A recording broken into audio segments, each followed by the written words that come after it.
போட்டித் தேர்வுக்கு படிக்கக்கூடிய அனைவருக்கும் என்னுடைய வணக்கம். ஸோ இப்போ இந்த கொஸ்டினை பாருங்கள். இதுவுமே வந்து ரொம்ப சிம்பிளான கொஸ்டின் தான். இந்த மாதிரி கொஸ்டினை வந்து நம்ம போகிறதுக்கு முன்னாடியே அட்லீஸ்ட் ஒரு பார்த்த அனுபவமாவது நமக்கு இருந்ததுன்னா தேர்வில் நம்மளால் ஈஸியாக பண்ண முடியும்.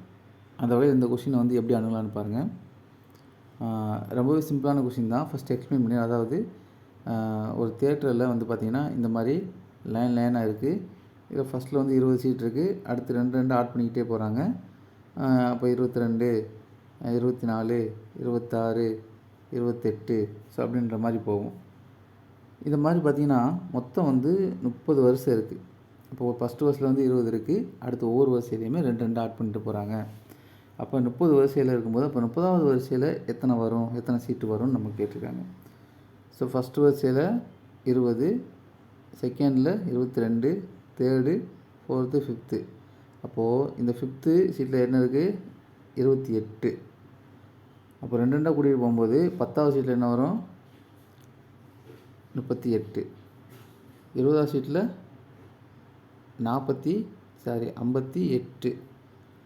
இதோட 20 கூட்டினா 30வது சீட்டில் 58, 20, 78. ஸோ நமக்கான ஆன்சர் வந்து எதுவாக தான் இருக்க முடியும், 78ஆக தான் இருக்க முடியும். ஸோ இந்த மாதிரி சிம்பிளாக வந்து நீங்கள் ட்ரை பண்ணி பார்த்தீங்கன்னா உங்களுக்கு நிச்சயமாக ஒரு மார்க் கண்டிப்பாக கிடைக்கும்.